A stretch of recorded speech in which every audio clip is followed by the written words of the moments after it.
So isang mabilisang balita lang po tayo mga idol sa naganap na laban nila Jaron Boots Ennis at Sander Zayas na ginanap po kanina sa Barclays Center, Brooklyn, New York.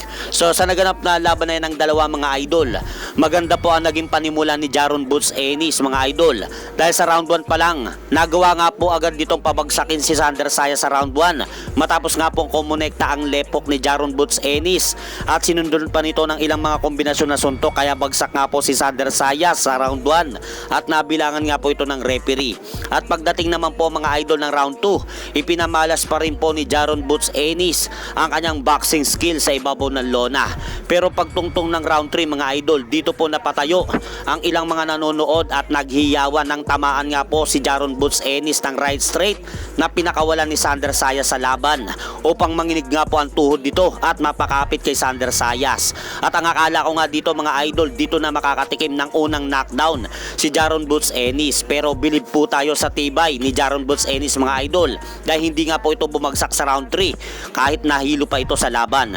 Kaya sa mga sumunod na round, palitan nga po sina Sander Zayas at Jaron Boots Ennis ng kanilang mga kanya-kanyang suntok at pagdating nga po ng round 5 mga idol, nakipagsabayan na naman si Sander Zayas sa gitna ng ring kay Jaron Boots Ennis kaya nakatikim muli ito ng pangalawang knockdown nang tamaan muli ito ng lepok ni Jaron Boots Ennis. Pero sa pagkakatampong ito mga idol, medyo naramdaman na dito ni Sander Zayas ang lakas ng mga suntok ni Jaron Boots Ennis. Kaya pagdating ng round 6, medyo hindi na po natin nakita na nakikipagsabayan si Sander Zayas kay Jaron Boots Ennis dahil nag-iingat na nga po ito baka makatikim muli ito ng knockdown.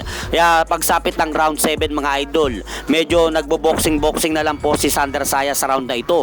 Pero hindi na po hinayaan mga idol ni Jaron Boots Ennis na tumagal pa ang laban nila ni Sander Zayas. Dahil dito po sa round na ito, muling pinatikim ni Jaron Boots Ennis si Sander Zayas ng isang knockdown nang paulanan nito ng taas-baba na suntok si Sander Zayas sa laban dahil nararamdaman na ni Boots na ubos na ang gasolina ni Sander Zayas sa laban. Kaya inatake niya ito hanggang bumagsak sa laban at hindi na nakatayo pa si Sander Zayas sa round 7. Kaya nakuha nga po ni Jaron Boots Ennis mga idol ang panalo kanina by 7th round technical knockout at koronahan bilang bagong unified WBO, WBA World Super Welterweight Champion upang mag-improve na po ang malinis nitong record sa 36-0 with 32 knockout. Habang nakatikim naman po si Sander Zayas ng kanyang unang talo sa kanyang buong professional boxing career matapos nga pong bumagsak ang kartada nito sa 23 wins at isang talo. At hanggang dito na lang po muna ang aking update sa mga aganapan sa mundo ng boxing. At syempre mga idol, huwag nyo rin pong kalimutan, pakisuportan nyo naman po muna ang ating munting channel. Maraming salamat po.